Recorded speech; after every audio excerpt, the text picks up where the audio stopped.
Hello everyone, welcome back to my channel BU study point. आज हम पढ़ने वाले हैं BA BSc BCom के सेकंड सेमेस्टर के माइनर सब्जेक्ट फर्स्ट एड के कुछ MCQ क्वेश्चन। तो चलिए शुरू करते हैं। हमारा पहला क्वेश्चन है, इसे अस्थायी चिकित्सा कहते हैं। हमारे ऑप्शंस हैं चिकित्सा या प्राथमिक चिकित्सा। तो इसका राइट आंसर हो जाएगा प्राथमिक चिकित्सा।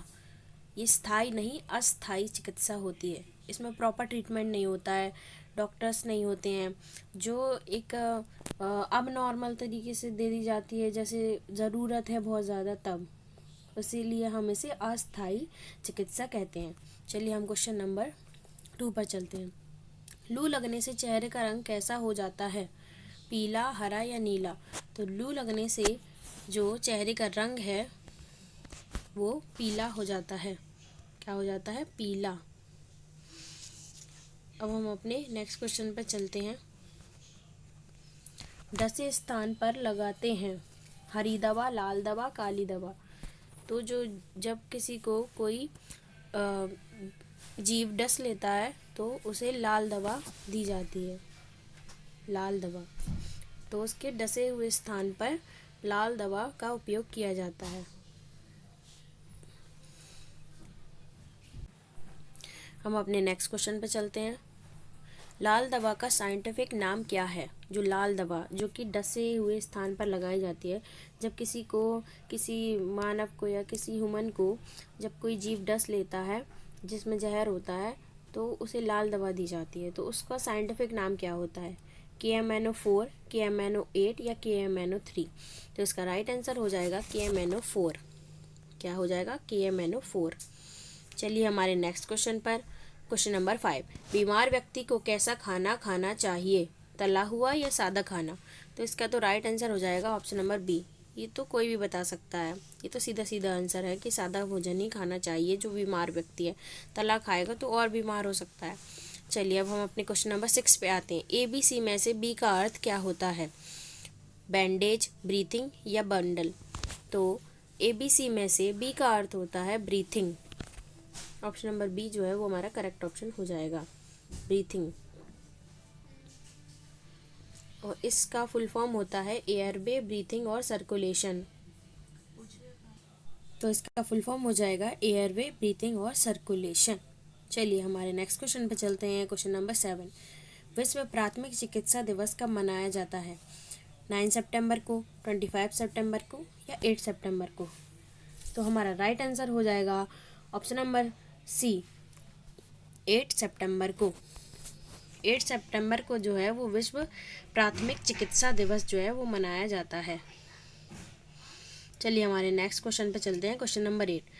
तेल से लगी आग में क्या इस्तेमाल करते हैं? रेत, पानी या कपड़ा?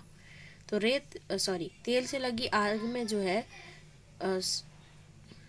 तेल से लगी आग में जो है वो हमें रेत का इस्तेमाल करना चाहिए, क्योंकि पानी से जो है आग और फैल सकती है, और कपड़े का भी उसमें कोई उपयोग नहीं है, इसलिए रेत का इस्तेमाल करना चाहिए तेल से लगी आग में। चलिए हमारे नेक्स्ट क्वेश्चन पे चलते हैं। Question number 9। आपातकालीन पट्टी कैसी होनी चाहिए? सूती कपड़े की, जूट की या ऊन की? तो आपातकालीन पट्टी जो है वो सूती कपड़े की होनी चाहिए। किसकी होनी चाहिए? सूती कपड़े की।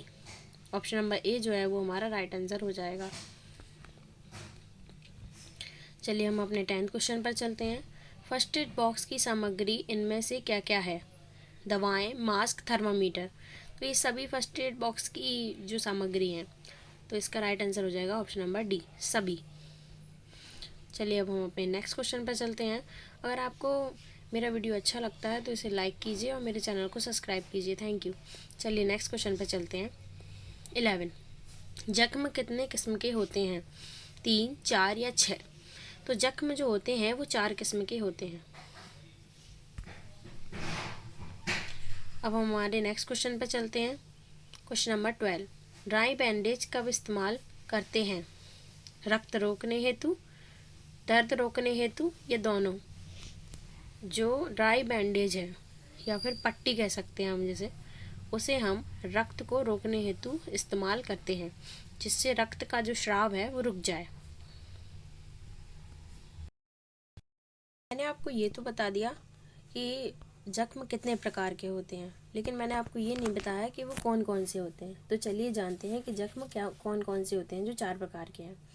पहला होता है कटे हुए जख्म, दूसरा होता है बहने वाले जख्म, तीसरा होता है नीले नीले जख्म, और चौथा होता है खिले गुणी जख्म। ये होते हैं हमारे 4 प्रकार के जख्म। चलिए अब हम अपने नेक्स्ट क्वेश्चन पर चलते हैं। 12 तो मैंने बता दिया है, तो अब हम 13 क्वेश्चन पर चलते हैं। हमारा 13 क्वेश्चन है, प्राथमिक शिक्षा के कितने चरण होते हैं। यहाँ पे प्राथमिक शिक्षा नहीं, प्राथमिक चिकित्सा आएगा, ये गलत हो गया है। तो यहाँ पे प्राथमिक चिकित्सा आएगा। प्राथमिक चिकित्सा के कितने चरण होते हैं। तो प्राथमिक चिकित्सा के जो हैं 8 चरण होते हैं। कितने होते हैं, 8। चलिए अब हम अपने नेक्स्ट क्वेश्चन पे चलते हैं। क्वेश्चन नंबर 14, एक बच्चे को CPR कैसे देते हैं। CPR जो है, मैंने इसके बारे में अपने पिछले वीडियोस में काफ़ी बार बताया है, और अगर आप CPR की जानकारी लेना चाहते हैं तो मेरे जो इससे पहले के वीडियोस हैं, फर्स्ट और सेकंड, तो आप उन्हें जाकर देखिएगा, तो उनसे आपको पता CPR की पूरी जानकारी मिल जाएगी। तो अब हमको अपना क्वेश्चन देखते हैं कि एक बच्चे को CPR कैसे देते हैं, 2 उंगलियों से, एक हाथ से या 2 हाथ से। तो एक बच्चा जो होता है उसे CPR 2 उंगलियों द्वारा दिया जाता है। इसका राइट आंसर हो जाएगा ऑप्शन नंबर ए, 2 उंगलियों द्वारा। क्वेश्चन नंबर 15 पे आते हैं। घुटने की चोट में किस प्रकार की पट्टी का प्रयोग होता है। जब हमारे घुटने में चोट लग जाती है तो उसमें कैसी पट्टी इस्तेमाल की जाती है, सूती पट्टी, तिकोनी पट्टी या गोल पट्टी। देखिए, जो घुटना होता है वो एक ऐसा एरिया होता है जिसकी मूवमेंट लगातार होती ही रहती है। अगर हमें कहीं मूव करना है, कहीं बैठना है या कहीं जाना है, तो हमारा जो घुटना है वो काम तो करेगा ही, आगे बढ़ने के लिए, पीछे हटने के लिए। तो इस मूवेबल एरिया के लिए हमें तिकोनी पट्टी का इस्तेमाल करना होता है, ताकि जो घाव है उसमें कोई दिक्कत ना आए।